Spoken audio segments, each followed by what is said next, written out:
Hello dear student, welcome to my YouTube channel. My name is Ram Jaswar. आज हम class 12 का mathematics का first chapter mathematical logic का third part देखने वाले हैं। अगर आप हमारे यूट्यूब चैनल पर न्यू है तो इसे सब्सक्राइब कर लें और बेल आइकन पर क्लिक करें ताकि आपको लेटेस्ट वीडियोज़ के अपडेट्स मिलते रहें। तो चलिए शुरू करते हैं।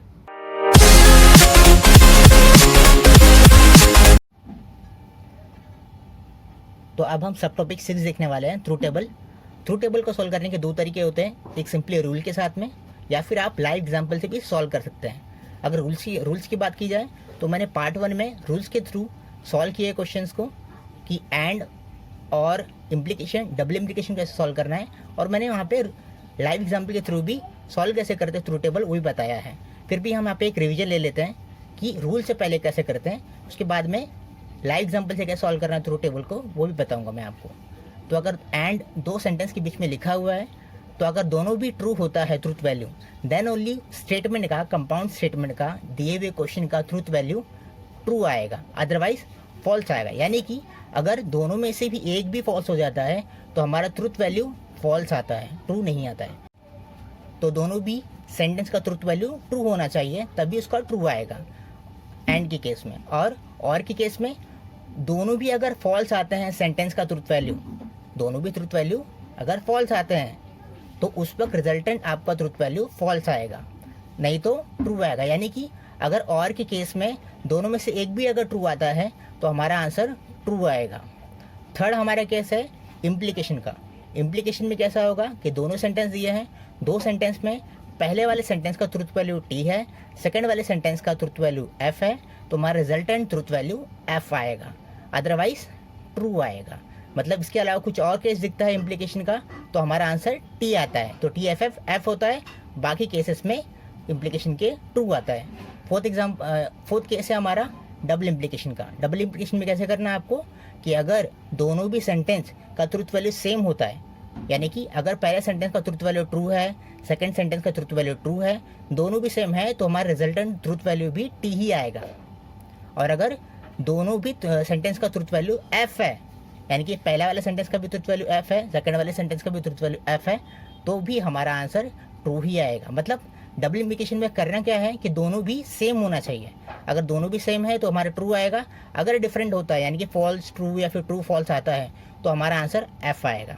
तो चलिए हम इसको क्वेश्चन के द्वारा देख लेते हैं ये रूल्स और लाइव एग्जाम्पल से हम कैसे सॉल्व कर सकते हैं। पहले हम रूल से सॉल्व करते हैं, फिर आप लाइव एग्जाम्पल से ईजिली और सॉल्व कर सकते हैं।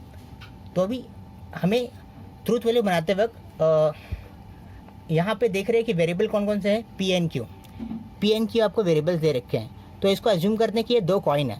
दो कॉइन को अगर हम जब टॉस करते हैं तो हो सकता है कि दोनों भी कॉइन में हेड आए या फिर दोनों भी कॉइन पे टेल आए, या फिर ऐसा भी हो सकता है कि पहले वाले कॉइन में हेड आए, सेकेंड वाले कॉइन में टेल आए, या फिर फोर्थ केस ऐसा भी हो सकता है कि पहले वाले कॉइन में टेल आए और सेकेंड वाले कॉइन पे हेड आए।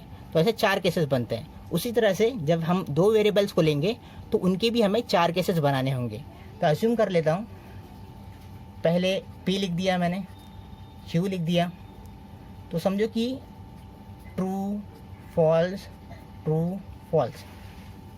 मतलब सेकेंड वाले कॉइन में हेड आया, टेल आया, फिर हेड आया, फिर टेल आया, ऐसे 4 केस बना लिया। उसी तरह से P का भी बनेगा, तो इसका मैं डबल ट्रू डबल फॉल्स लिखता हूँ। क्यों? 2 बार हेड आएगा, दोनों में हो सकता है हेड आए, या फिर दोनों में भी टेल आ जाए, या फिर एक में हेड आए, एक में टेल आए, एक में टेल आए, एक में हेड आए, ऐसे 4 केसेस बनते हैं। तो मैंने 4 केसेस यहाँ पे लिख लिए हैं। और बाकी जो आपको कॉलम कैसे बनाना है, तो पी एन क्यू तो हो गया, पी और क्यू हो गया, तो पी एन क्यू का भी एक अलग से कॉलम बनेगा। तो यहाँ पे पी एन क्यू लिख देते हैं, पी क्यू हो गया, पी एन क्यू हो गया। अब क्वेश्चन हमारा ये है टोटल, तो इसका भी एक अलग से कॉलम होना चाहिए। तो अभी स्पेस तो नहीं है तो मैं अज्यूम कर लेता हूँ उसको क्या है, ये ए, इसको अज्यूम कर लेता हूँ क्योंकि इसको ए लास्ट कॉलम में लिख देता हूँ, है ना। अच्छा, तो पी एन क्यू पहले पता होना चाहिए तभी हमें हमारा क्वेश्चन सॉल्व होगा। तो पी एन क्यू क्या है हमारा कि अगर दोनों भी ट्रू होते हैं तो ही उसका आंसर ट्रू आएगा। तो देख लेते कहाँ पे ट्रू दिख रहा है साथ में, ये रहा ट्रू। यहाँ दोनों साथ में ट्रू है क्या? नहीं है क्या? नहीं है। यहाँ पर ट्रू है क्या? नहीं है, राइट। नेक्स्ट, अभी एंड तो केस देख लिया। अभी हमारे क्वेश्चन का आंसर क्या निकालना, कैसे निकालना है, पी एंड क्यू और क्यू मतलब ये वाला केस और ये वाला केस, इसके बीच में कौन है, और है। और के लिए क्या कंडीशन है कि और के केस में दोनों भी एफ होना चाहिए, तभी जाकर उसका रिजल्टेंट ट्रूथ वैल्यू फॉल्स आएगा, अदरवाइज ट्रू आएगा, यानी कि दोनों फॉल्स होना चाहिए। तो इन दोनों में देखो कहाँ पे फॉल्स है, फॉल्स है ये रहा सेकंड वाला, तो ये फॉल्स आ गया। और कहीं पे और दिख रहा है क्या, फॉल्स फॉल्स साथ में, ये देखो लास्ट एग्जाम्पल में दिख रहा है ना, यानी कि ये जो बाकी है फर्स्ट एंड थर्ड वो ट्रू हो जाएगा, क्योंकि दोनों फॉल्स फॉल्स नहीं है, एक ट्रू है तो मतलब आंसर ट्रू ही आएगा। अच्छा, अब इसको लाइव एग्जाम्पल से कैसे कर सकते हैं, तो अज्यूम कर लो कि एंड मीन्स एक कबोर्ड, एंड मीन्स एक कबोर्ड। अभी कबोर्ड लाइट वेट में तो नहीं होता, भारी होता है, हैवी होता है, तो एक पर्सन के लिए उस कबोर्ड को उठाना ईजी नहीं होता, यानी कि उसको उठाने के लिए दो लोग की ज़रूरत पड़ती है। तो समझ लो कि पी एंड क्यू मतलब दो लोग एक कबोर्ड को उठाने के लिए हाँ बोलेंगे या फिर ना बोलेंगे, तो P and Q.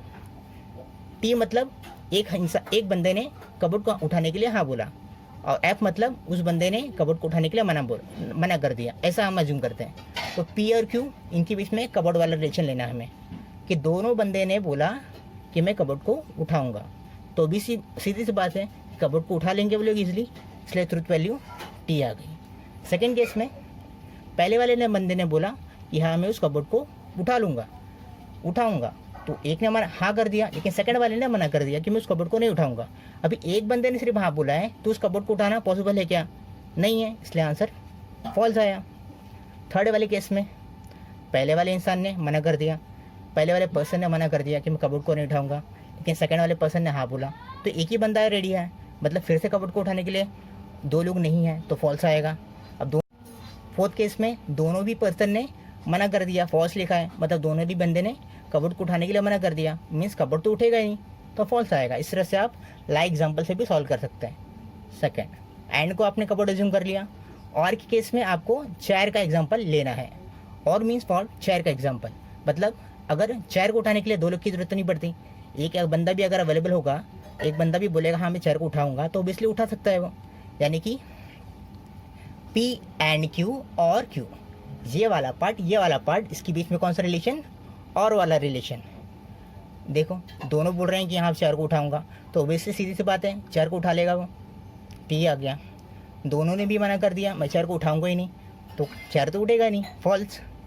Third case में पहले वाले बंदे ने हाँ बोल दिया कि हाँ मैं चेयर को उठाऊंगा, दूसरे वाले ने मना कर दिया, तो क्या हो गया, पहले वाला तो रेडी है, मतलब चेयर तो लाइट वेट में है, तो उठा लेगा वो, तो ट्रू आ गया। दोनों बंदे ने मना कर दिया चेयर उठाने के लिए, तो चेयर तो उठेगा नहीं, इसलिए फॉल्स आ गया। इस तरह से आप लाइव एग्जाम्पल से भी कर सकते हो। तो एंड के लिए आप कबोर्ड का एग्जाम्पल यूज़ करो, और के लिए आप चेयर का एग्जाम्पल यूज़ करो। एंड के लिए कबोर्ड के लिए दो लोग की ज़रूरत पड़ेगी, और के लिए सिर्फ एक जन की ज़रूरत पड़ेगी। हम सेकंड एग्जाम्पल देख लेते हैं, पी एंड क्यू, क्यू और पी एंड क्यू, क्यू और पी, मतलब यहाँ पे भी दो वेरिएबल है, तो यानी कि जैसे केसेस मैंने यहाँ बनाए हैं वो भी नीचे बनाने पड़ेंगे, तो कॉपी कर लेते हैं पहले, P and Q, true false, double true, double false, double true, double false, ऐसे मैंने क्यू पी में बना लिया है। नाउ नेक्स्ट, अगेन यहाँ पे पी एंड क्यू वाला कंडीशन है, तो मैंने अभी ऊपर वाले केसेस को नीचे कॉपी कर लिया, पी एंड क्यू में true false, double true, double false, क्योंकि पी एंड क्यू दो ही वेरिएबल तो है, मतलब जो केसेस होता है चार वो तो सेम ही रहने वाले हैं, एंड पी एंड क्यू तो ऊपर ऑलरेडी निकाला हुआ है, तो वो कॉपी कर लेते हैं वो भी, ट्रू फॉल्स फॉल्स है। अभी क्यू और पी बोल रहा है, क्यू और पी मतलब क्यू और पी, और मतलब ये रहा, दोनों भी क्या होना चाहिए, फॉल्स होना चाहिए, तभी आंसर हमारा फॉल्स आएगा। तो क्यू की तरह ये रहा, पी की तरह ये रहा, इन दोनों के बीच में क्या करना है, और दोनों भी फॉल्स आएगा तो ही फॉल्स, नहीं तो ट्रू। तो डबल फॉल्स कहाँ पे, ये रहा फोर्थ वाला, तो ये फॉल्स, बाकी ट्रू। इसको हम एग्जांपल से भी कर सकते हैं, लाइव एग्जांपल से। कैसे, और वाला कैसे, मतलब चेयर वाला एग्जांपल लेंगे हम। चेयर मतलब एक अगर बंदा भी हाँ बोलता है चेयर को उठाने के लिए, तो चेयर तो, मतलब अगर क्यू एंड पी में से एक भी ट्रू है तो हमारा आंसर ट्रू ही आएगा। तो देखो दोनों ने हाँ बोला तो ट्रू आया, पहले वाले ने ट्रू बोला तो ट्रू आया, दोनों में से सेकंड वाले ने हाँ बोला तो आंसर ट्रू आया, दोनों ने भी ना बोल दिया, फॉल्स आ गया। राइट।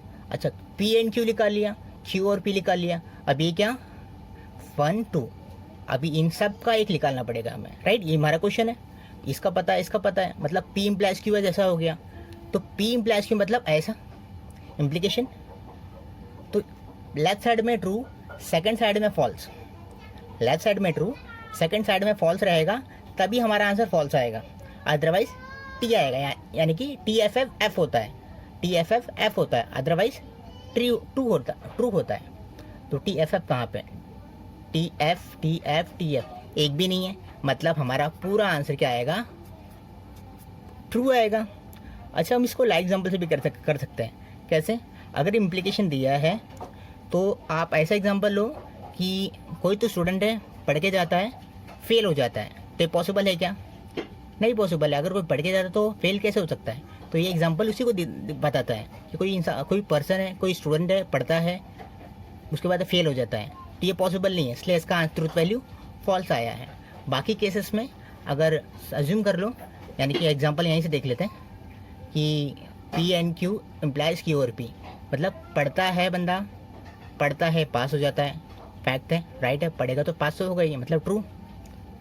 नहीं पढ़ता है पास हो जाता है, पॉसिबल है ना, नहीं पढ़ा पास हो सकता है, कैसे, आगे पीछे वाले की दुआ, पास हो सकता है। थर्ड सेम, नहीं पढ़ा पास हो गया, ट्रू। फोर्थ केस है, नहीं पढ़ा फेल हो गया, राइट, ये भी राइट है, अगर पढ़ेगा नहीं तो फेल हो गया, तो इम्पॉसिबल है भी, तो ये पॉसिबल है तो ट्रू। इस तरह से आप एग्जाम्पल ही कर सकते हो, मतलब इम्प्लाइज के टाइम पे आप पढ़ा फेल हो गया, पढ़ा पास हो गया, ऐसा भी करके कर सकते हैं। तो इसके लिए एग्जाम्पल क्या है, आपने लाइक एग्जाम्पल याद रखना है कि पढ़ा फेल हो गया, ऐसा पॉसिबल नहीं है, ऐसा आप याद रखो। बाकी केसेस में आप इसका आंसर ट्रू लिखो, ठीक है। तो चलिए अब थर्ड एक क्वेश्चन भी देख लेते हैं हम, जिसमें हम 3 वेरिएबल इस्तेमाल करने वाले हैं, पी क्यू एंड आर। हमने जो क्वेश्चन देखे उसमें 2 वेरिएबल्स होते थे, पी एंड क्यू, अब इसमें 3 वेरिएबल है। मतलब अगर 2 वेरिएबल थे तो 4 केसेस, 3 वेरिएबल होंगे तो 8 केसेस। कैसे डिसाइड करना है कितने केसेस होंगे, अगर 2 वेरिएबल है तो 2 बिकम्स 4, तो 4 केस बन गए थे यहाँ पे, ट्रू फॉल्स करके।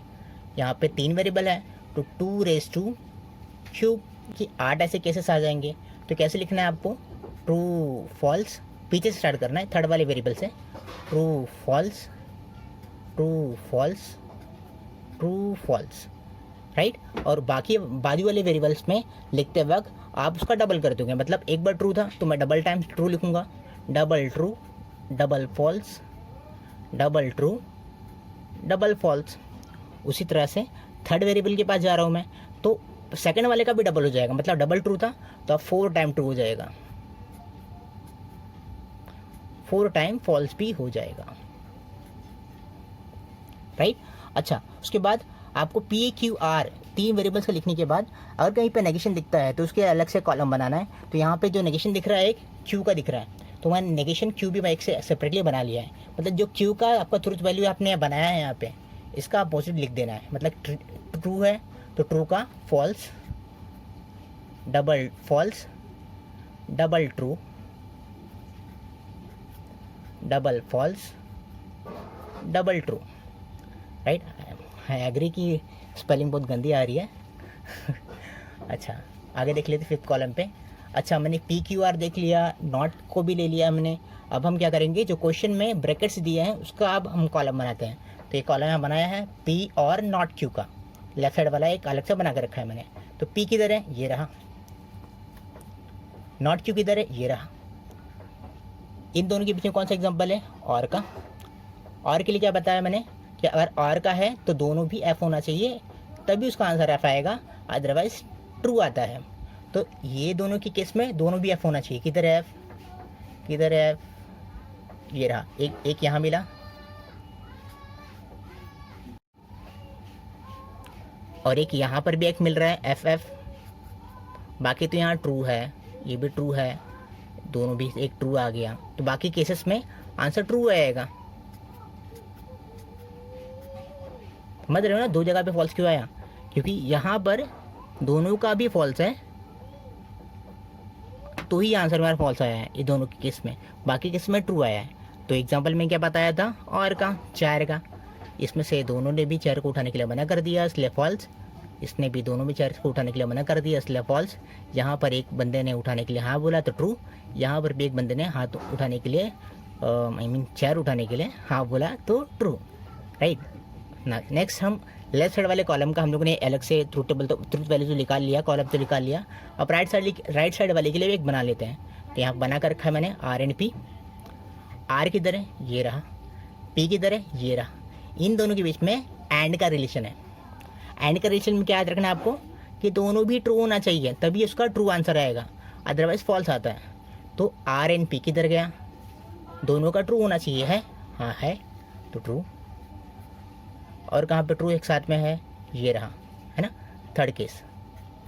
और कहाँ ट्रू हो गया, और नहीं है कहीं पे, तो हर जगह पे फॉल्स। ओके, नेक्स्ट आंसर निकालना है हमें।